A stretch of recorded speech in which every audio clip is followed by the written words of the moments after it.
एक खूबसूरत से गांव में मुख्तियार कुबाड़िया अपनी बीवी रुकिया के साथ रहता था। ये बहुत खुद गरज और बदनीत इंसान था। मुख्तियार कुबाड़िए का काम बड़े शौक से करता। गांव का कुबाड़ जमा करके घर में भर लेता और फिर उसकी छाटी करके शहर बीच आता। आस की बीवी गांव में रुकिया धोबन के नाम से मशहूर थी। ये गांव वालों के कपड़े खूब रगड़ रगड़ कर धोती। रुकिया के अजले कपड़े पहनकर सभी गांव वाले बहुत खुश होते। एक दिन रुकिया अपने शौहर मुख्तियार को मुखातिब करते हुए बोली, मेरे गिलफाम, आपने तो घर का कुबाड़ खाना बना दिया है। मैं रोजाना की इस जिंदगी से तंग आ चुकी हूँ। आपको पता है ना, मैं साफ सफाई को पसंद करती हूँ। तो मैं क्या कर सकता हूँ, ये तो मेरी कमाई का जरिया है। रोकिया बेगम, तुम अपने काम से काम रखो। मैं अपने कबाड़ खाने में बहुत खुश हूँ। अगर तुमने मेरे काम में दखल दी तो मैं तुम्हें भी कबाड़ खाने का हिस्सा बना दूंगा। यह कहकर मुख्तियार कुबाड़ में हाथ चलाने लगा। रोकिया बेचारी शर्मिंदा होकर अपने कमरे में चली गई। एक दिन मुख्तियार और उसकी बीवी घेरी नींद सो रहे थे। अचानक कबाड़े से धुआं उठने लगा और देखते देखते धुआं पूरे घर में भर गया। तभी रोकिया की आंख खोल गई और वो जोर से चलाई, आग, आग, बचाओ, बचाओ। मेरे सरताज, मुख्तियार, मुख्तियार, जल्दी उठिए। घर में आग लग गई है। मेरा दम निकले जा रहा है। जल्दी कुछ कीजिए। मुख्तियार नींद में हड़बड़ा कर खड़ा हो गया और चिकराता हुआ कुबाड़े पे जा गिरा। तब ही इसकी नज़र कुबाड़े में पड़ी हुई एक बोतल पर पड़ी।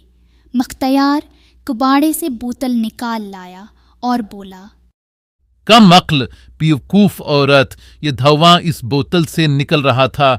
औरतों ने तो चीख चीख कर पूरा घर सर पर उठा लिया। जी तो चाहता है तुझ में भी आग लगा दूं और जलाकर राख कर दूं, मगर क्या करूं, तू तो मेरी बीवी है। मैं मजबूर हूं।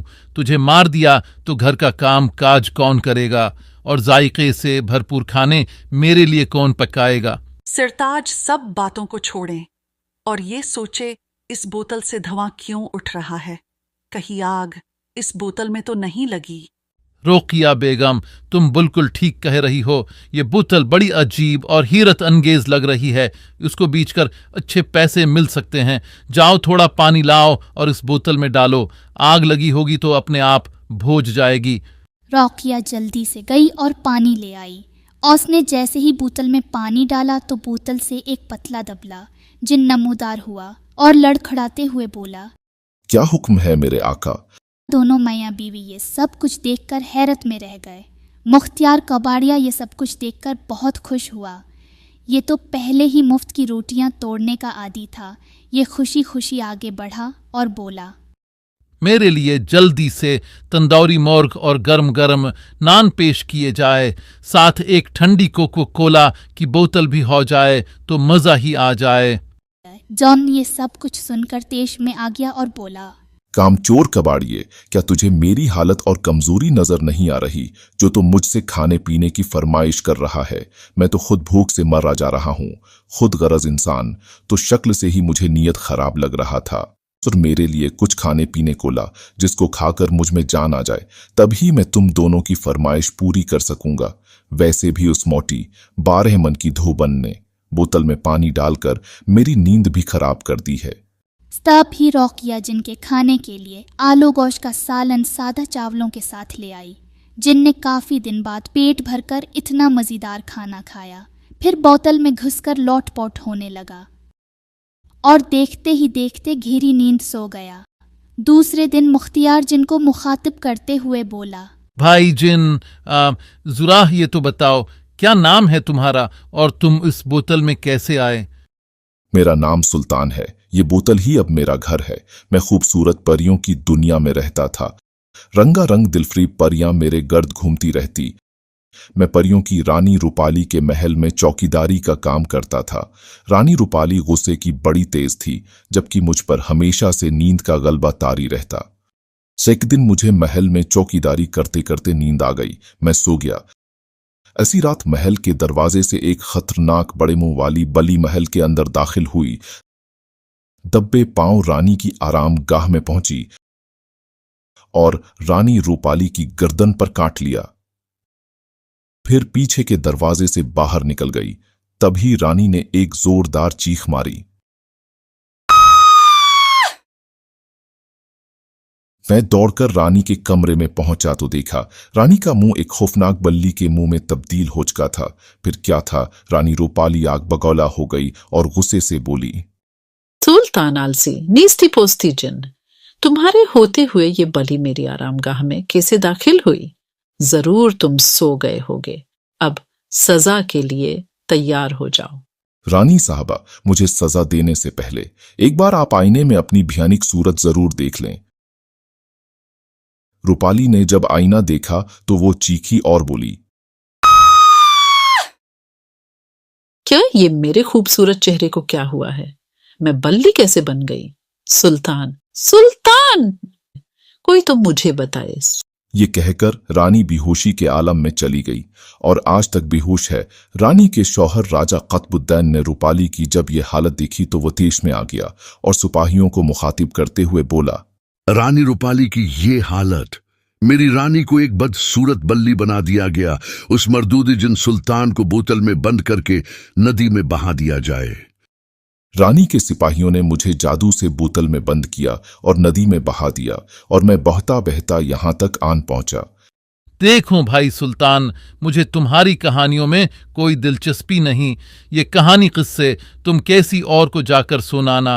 अब तुम मेरे गुलाम हो, सब कुछ भूलकर सिर्फ मेरा हुक्म मानो। क्यों नहीं, जरूर अब मैं तुम्हारा गुलाम हूं।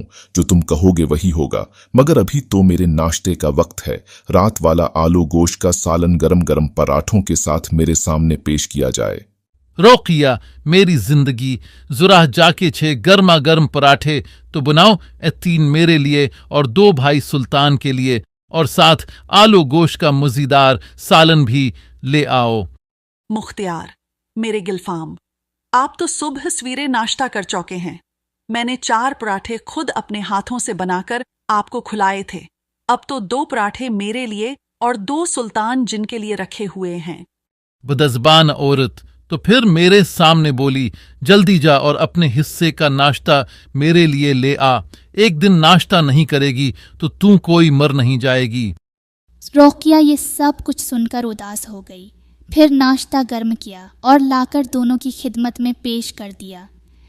नाश्ता करने के बाद सुल्तान जिन मुख्तियार और रोकिया को मुखातब करते हुए बोला, अब तुम दोनों अपनी एक एक ख्वाहिश बताओ ताकि वो ख्वाहिश मैं पूरी कर दूं, मगर एक बात अच्छी तरह से जान लो, एक ख्वाहिश से ज्यादा की उम्मीद न रखना। इस दुनिया में मेरा जादू ठीक से काम नहीं करता। अगर तुम्हें अपनी हर ख्वाहिश पूरी करवानी है तो तुम्हें मेरे 7 परियों के खूबसूरत देश चलना होगा, फिर वहां तुम्हारी हर ख्वाहिश पूरी होगी।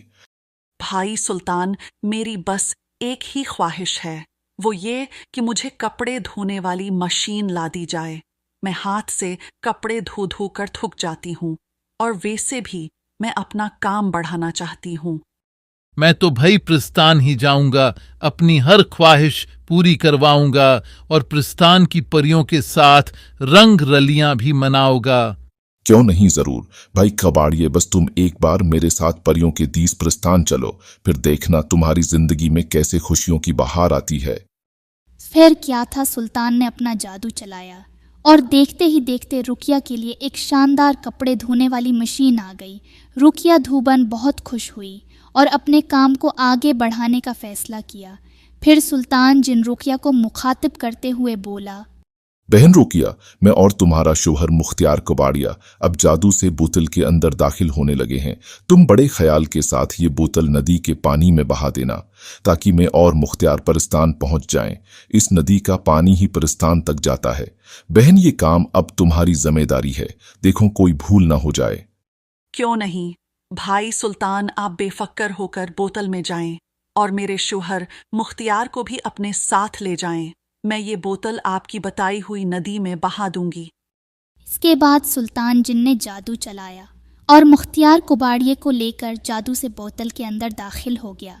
फिर क्या था, रोकिया ने बोतल को उठाया और ले जाकर गंदे नाले के पानी में बहा दिया और फिर चैन का सांस लिया। रोकिया ने जाकर अपने घर की खूब साफ सफाई की और खुशी खुशी मशीन में कपड़े धोने में मसरूफ़ हो गई। सुल्तान जिन और मुख्तियार कुबाड़िया की बोतल गंदे नाले के पानी में डूब गई और इस तरह उन दोनों को उनके बुरे कामों की सज़ा भी मिल गई।